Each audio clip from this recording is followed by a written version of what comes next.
खालिद बिन वलीद को दुनिया का सबसे ग्रेटेस्ट जनरल समझा जाता है। नेपोलियन, अलेक्जेंडर द ग्रेट और जूलियस सीजर जिंदगी में कभी ना कभी कोई ना कोई जंग जरूर हार चुके हैं, लेकिन खालिद बिन वलीद दुनिया के वाहिद जनरल जो अपनी पूरी जिंदगी में कोई भी जंग नहीं हारा। और ये सिर्फ मुसलमान नहीं बल्कि पूरी दुनिया मानती है। और जंग के दौरान खालिद बिन वलीद की स्ट्रेटजीज और प्लानिंग को आज भी ऑक्सफोर्ड और हार्वर्ड जैसी यूनिवर्सिटीज में पढ़ाया जाता है। लेकिन खालिद बिन वलीद के जंगों में आखिर ऐसी क्या खास बात कि आज 1400 साल बाद भी पूरी दुनिया उन्हें याद करती। Let's find out. मुसलमानों के खलीफा अबू बकर रज़ियल्लाहु तआला अन्हु के हुक्म पर खालिद बिन वलीद ने द ग्रेट पर्शियन एम्पायर पर हमला कर दिया और सिर्फ 18,000 मुसलमानों के साथ 40,000 की पर्शियन फौज को बहुत आसानी से क्रश कर दिया। इस जीत के बाद मुसलमान पहली दफा अरब से बाहर निकलकर एक ग्लोबल पावर बनने की तरफ जाने लगे, क्योंकि अब मुसलमानों ने अरब से बाहर पर्शियन एम्पायर के बहुत इंपॉर्टेंट प्रोविंस कुवैत को फतह कर लिया था। जैसे ही ईरान के बादशाह को पता चला कि मुसलमानों ने उनकी फौज को बहुत आसानी से हरा दिया है, तो उन्होंने एक नई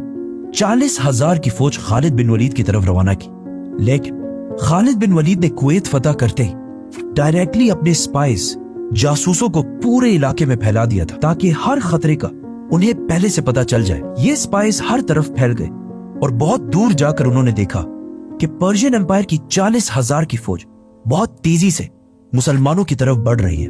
तो खालिद बिन वलीद अपनी सारी फौज लेकर उसी फौज की तरफ कुवैत से बाहर उबुल्ला की तरफ जाने लगे। उबुल्ला कुवैत से बाहर एक इलाके में है जिसे आज के जमाने में इराक कहा जाता है। नाउ एक तरफ मुसलमानों की 17,000 की फौज खड़ी थी और दूसरी तरफ पर्शियन एम्पायर की 40,000 की फौज थी। पर्शियन जनरल सामने आया और खालिद बिन वलीद को चैलेंज किया, लेकिन मुसलमानों की फौज से एक आम सिपाही ने जाकर उसे खत्म कर दिया। अगेन एक बार फिर पर्शिया की फौज का जनरल जंग से पहले ही मारा गया, जिसके बाद दोनों फौजों ने एक दूसरे पर फुल फ्लेज हमला कर दिया और बहुत सख्त जंग शुरू हुई। लेकिन पर्शियन फौज बहुत ज्यादा होने की वजह से आहिस्ता आहिस्ता बहुत सारे मुसलमान शहीद होने लगे, जिसकी वजह से पहली बार खालिद बिन वलीद ने मजबूरन मुसलमानों को जंग से पीछे हटने का हुक्म दिया। और ऐसा लगने लगा कि मुसलमान फाइनली जंग छोड़कर भाग रहे हैं। ये देखकर पर्शियन फौज जीत की खुशी में बहुत तेजी से मुसलमानों का पीछा करने लगी। पर्शियन फौज मुसलमानों के पीछे इतनी तेजी से आई कि इनके फौज के दो लाइन्स एक दूसरे से बहुत दूर हो गई। And if you look closely, मुसलमान बिल्कुल सीधी लाइन में पीछे नहीं आ रहे, बल्कि एक दूसरे से दूर जा रहे हैं। आखिर पर्शियन फौज मुसलमानों का पीछा करते करते एक दूसरे से इतने दूर हो गए कि उनकी आर्मी एक नहीं बल्कि कई छोटे छोटे ग्रुप्स में बंट गई और उनकी फौज के दरमियान दो बड़े गैप्स बन गए। और इसी टाइम का खालिद बिन वलीद इंतजार कर रहे थे। एंड नाउ अचानक खालिद बिन वलीद अपने घुड़सवारों को लेकर इन दो गैप्स से आगे बढ़े और पर्शियन फौज के सेंटर को घेर लिया और आहिस्ता आहिस्ता उन्हें क्रश करने लगे। और फिर इसी तरह बाकी फौज को भी क्रश कर दी। पर्शियन फौज की पिछली लाइन ने देखा कि वो ये जंग हार चुके हैं, तो वो जंग छोड़कर भागने लगे। लेकिन एज वी नो, उनका आर्मर हमेशा बहुत भारी होता था, तो ज्यादा दूर जाने से पहले ही मुसलमान उन तक पहुंच गए और उन्हें भी खत्म कर दी। और इस तरह पर्शियन एम्पायर की एक और बहुत बड़ी फौज खालिद बिन वलीद ने क्रश कर दी। ये जंग कुवैत से बाहर इराक के अंदर हुई। मतलब अब मुसलमान कुवैत को फतह करने के बाद ईरान के दूसरे बड़े प्रोविंस इराक में एंटर हो चुके थे। अब यहां से आगे बढ़ना थोड़ा मुश्किल था, क्योंकि इराक और मदीना एक दूसरे से बहुत दूर थे और इराक में मुसलमानों की फौज को अपने हेडक्वार्टर मदीना से बार बार कम्युनिकेट करने में बहुत मुश्किल हो रही थी। इसीलिए यहां से आगे बढ़ने से पहले खालिद बिन वलीद ने इसी इलाके को अपना नया हेडक्वार्टर बनाया, क्योंकि इस इलाके में पर्शियंस और अरब दोनों आबाद थे और इन सब का ख्याल था कि मुसलमान इन्हें फतह करने के बाद इनके साथ वही करेंगे जो अब तक दुनिया की बाकी सारी एम्पायर्स करती हैं, मतलब लूट, प्लंडर, रेप।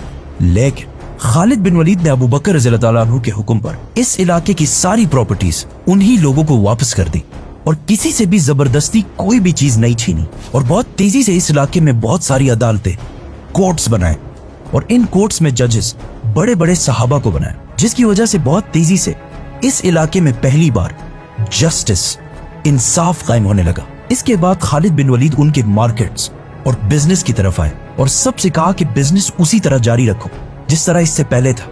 लेकिन आज के बाद यहाँ सूद कोई भी नहीं लेगा। जंग सिर्फ तलवारों से नहीं बल्कि इकोनॉमी से भी लड़ी जाती है। इसीलिए खालिद बिन वलीद ने दोबारा अपनी फौज की इकोनॉमी मजबूत करने के लिए इस इलाके के नॉन मुस्लिम्स पर जिजिया टैक्स लगाया। ये कोई नया टैक्स नहीं था, बल्कि इससे पहले इसी इलाके से पर्शियन एम्पायर भी टैक्स लिया करती थी, लेकिन खालिद बिन वलीद ने जो जिजिया टैक्स लगाया वो उससे बहुत कम था जो इससे पहले ईरान लिया करता था। ये सब देखकर वहाँ की लोकल आबादी ने सोचा कि ये तो मुसलमान पर्शियन एम्पायर से बहुत अच्छे हैं, इसीलिए बहुत तेजी से इस इलाके के लोग इस्लाम की तरफ आने लगे और खालिद बिन वलीद की फौज में शामिल होने लगे, जिससे मुसलमानों की फौज दोबारा बढ़ने लगी और जिजिया और ज़कात टैक्स की वजह से मुसलमानों की फौज के पास पैसा भी आने लगा। मतलब आजकल लोगों का ख्याल है कि खालिद बिन वलीद सिर्फ जंग ही लड़ सकते थे, हालांकि खालिद बिन वलीद हमेशा जंग के साथ साथ इन इलाकों की जस्टिस और इकोनॉमी को भी इम्प्रूव करते जाते थे। नाउ मुसलमानों ने कुवैत के साथ साथ इराक के साउथ को भी फतह कर लिया था,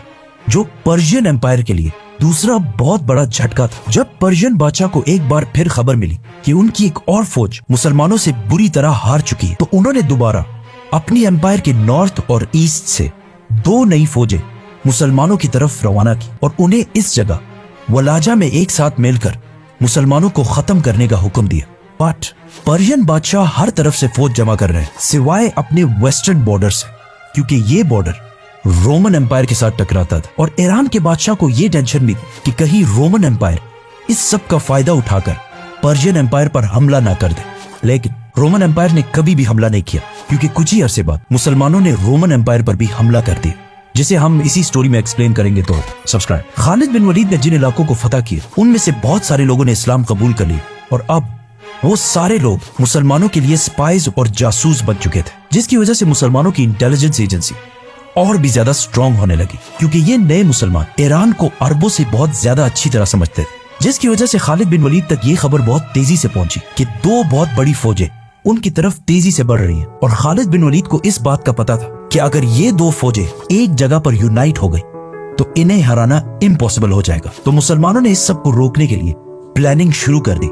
मुसलमानों ने देखा कि ये 2 फौजें जिस इलाके से आ रही हैं वो इलाका बहुत ही ग्रीन और पहाड़ी इलाका है और ये लोग डेजर्ट के बिल्कुल भी आदी नहीं है, इसीलिए मुसलमान अगर डेजर्ट की तरफ से जाएंगे तो वो इनमें से एक फौज तक बहुत तेजी से पहुंच सकते हैं। तो खालिद बिन वलीद अपनी फौज लेकर फुल स्पीड इराक के डेजर्ट को क्रॉस करते हुए पहली फौज के पास वलाजा पहुंचे। मुसलमानों और पर्शियंस की पहली फौज वलाजा में आमने सामने हुई। पर्शियन फौज का जनरल ये देखकर हैरान हो गया कि जितना उसे बताया गया था उससे तो मुसलमानों की फौज बहुत ही कम है। मतलब मुसलमानों में ज्यादा पैदल सोल्जर्स हैं और घोड़े वाले तो बहुत ही कम है, जिसकी वजह से इस फौज में जीतने की काफी होप पैदा हुई। पर्शियन फौज से उनका चैंपियन सामने आया, जिसे उसकी बहुत बड़ी और स्ट्रॉन्ग बॉडी की वजह से पर्शियंस ने फारसी में एक बहुत मशहूर नाम दिया था, हजार मर्द, जिसका उर्दू और हिंदी में मतलब है हजार मर्द। खालिद बिन वलीद उस चैंपियन से लड़ने गए और कुछ ही टाइम में उसे मार दिया, जिसके बाद दोनों फौजें जंग के लिए तैयार हुई। लेकिन काफी टाइम गुजरने के बाद भी ईरान की आर्मी अपनी जगह पर ही खड़ी रही, क्योंकि वो ज्यादा से ज्यादा टाइम वेस्ट करना चाहते थे ताकि उनकी दूसरी फौज उनकी मदद के लिए पहुंच सके। लेकिन मुसलमानों का प्लान तो ये था कि उन्हें यूनाइट होने से पहले ही खत्म कर दिया जाए। इसीलिए मुसलमानों की फौज बहुत कम होने के बावजूद खालिद बिन वलीद ने उन्हें हमले का हुक्म दिया।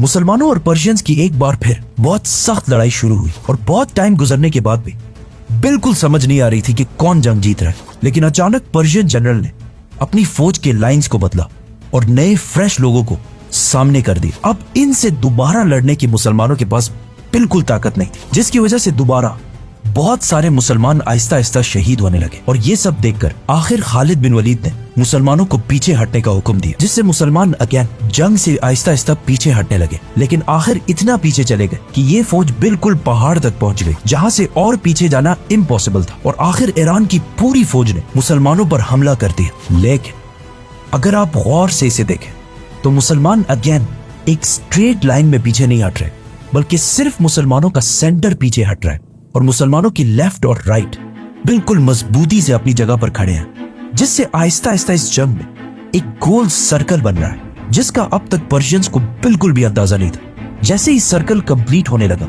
और पर्शियंस की सारी फौज इस सर्कल के अंदर एंटर हुई, खालिद बिन वलीद ने इशारा दिया और अचानक पर्शियन फौज के पीछे से 4000 हॉर्समैन घुड़सवार फुल स्पीड पर्शियन फौज के पीछे आने लगे। याद है ईरान के जनरल की जासूसों ने जितना उन्हें बताया था उससे मुसलमान बहुत कम थे, जिस पर वो बहुत खुश था। लेकिन असल में मुसलमान कभी कम थे ही नहीं। खालिद बिन वलीद ने जंग से पहले इन सारों को पर्शियन फौज के पीछे खड़ा किया हुआ था और बहुत देर से ये सब खालिद बिन वलीद के सिर्फ एक इशारे का इंतजार कर रहे थे। को हर तरफ से ऐसे घेर लिया कि कहा जाता है कि एक बंदा भी इस जंग से नहीं भाग सका। ये कोई पहली दफा नहीं है कि खालिद बिन वलीद ने ये टैक्टिक यूज किया। इससे पहले जंग ओहद में इसी तरीके से उन्होंने मुसलमानों को भी हराया था, जिसमें रसूलुल्लाह सल्लल्लाहु अलैहि वसल्लम ने सहाबा को क्लियरली ऑर्डर्स दिए कि इस पहाड़ से नहीं उतरना। लेकिन जीत की खुशी में जब वो पहाड़ से नीचे उतर गए, खालिद बिन वलीद ने पहाड़ के पीछे से हमला कर दिया और पूरे जंग को बिल्कुल बदल दिया। और अब वही टैक्टिक उन्होंने पर्शियंस के खिलाफ भी यूज की। ईरान की इस फौज को हराने के बाद अब मुसलमान पर्शियन एम्पायर के बॉर्डर से निकलकर उनके सेंटर के करीब होने लगे और इसके कुछ ही अरसे बाद अबू बकर रज़ियल्लाहु तआला अन्हु ने ईरान के साथ साथ रोमन एम्पायर पर भी हमले का हुक्म दिया। रोमन और पर्शियन एम्पायर में मुसलमान इतनी तेजी से आगे बढ़ रहे थे कि इन दोनों एम्पायर्स ने देखा कि अगर ऐसे ही चलता रहा तो बहुत जल्द हम दोनों सुपर पावर्स खत्म हो जाएंगे। तो इसीलिए उन्होंने तारीख में पहली दफा रोमन और पर्शियन एम्पायर अपनी 700 साल पुरानी दुश्मनी खत्म करके मुसलमानों के खिलाफ यूनाइट